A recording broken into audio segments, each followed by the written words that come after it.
हजुर नमस्ते। आजको भिडियोमा चाहिँ हामीले अहिले सरकारले सञ्चालन गरिरहेको यो ट्याक्स सिस्टम छ नि, त्यसको लटरी उपहार छ। जस्तै 100 रुपियाँभन्दा माथिको खरिदमा चाहिँ अटोमेटिकल्ली कुपन सिस्टममा पनि एप्लाई हुने गरेको सिस्टम ल्याएको छ। त्यसको कसरी ई-सेवामा हेर्ने भन्ने कुरा म देखाउन गएको छु। यो मेरो ई-सेवा एप हो। यसलाई मैले स्क्रोल गर्दै मुनि लगेँ भने यहाँनिर हेर्नु, यो ट्याक्स पेयर इन्सेन्टिभ प्राइस भन्ने छ। यहाँ क्लिक गरेपछि यो खुल्छ, यो ट्याक्स पेयर इन्सेन्टिभ प्राइस भन्ने छ। अहिले इलिजिबल पेमेन्ट देखाएको छैन। हुन त मैले धेरैचोटि पेमेन्ट गरिसकेँ होइन, तर पनि यहाँ देखाएको छैन। सायद सिस्टम अपडेट हुँदैछ।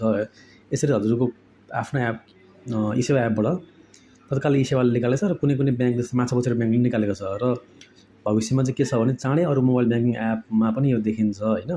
र त्यो बेला चाहिँ के हुन्छ भने गभर्मेन्टले के भनिरहेछ भन्दाखेरि क्युआर गरेको चाहिँ स्वतः आइहाल्छ भनेको छ, तर कुपन नम्बर देखिँदैन।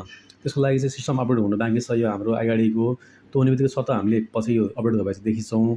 अहिलेको लागि चाहिँ हामीले के गर्नुपर्छ भने यदि हामीले चाहिँ नगदमा पेमेन्ट गरेको छौँ भने हामीले सिस्टममा हाल्यौँ भने त्यहाँ चाहिँ कुपन आइरहेको छ। यहाँ चाहिँ भविष्यमा चाँडै आउँछ। यहाँ के छ भने यहाँ हेर्नु है त, यो भ्यू अलमा गऱ्यौँ भने हाम्रो के छ, सबै रेकर्डहरू चाहिँ आउँछ, तर अहिले चाहिँ सिस्टम इस्यु छ।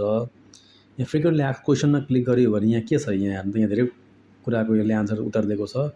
कसरी पार्टिसिपेट गर्नेदेखि कुराहरू चाहिँ होइन, इलिजिबल हुन्छ कि हुँदैन भन्ने कुराहरू छ। सबै कुराहरू यहाँ आफ्नो जानकारीको लागि यहाँ छ। यसरी पढेर पनि हामीले हेर्न सक्छौँ है त। यो ई-सेवामा आएको छ। चाँडै नै हामीले चाहिँ अरू एपमा देख्छौँ है। यसरी सरकारले ल्याएको राम्रो कुराको हामीले प्रोत्साहन गर्नुपर्छ, किनभने यो करले नै हो देश बाँच्ने भनेको।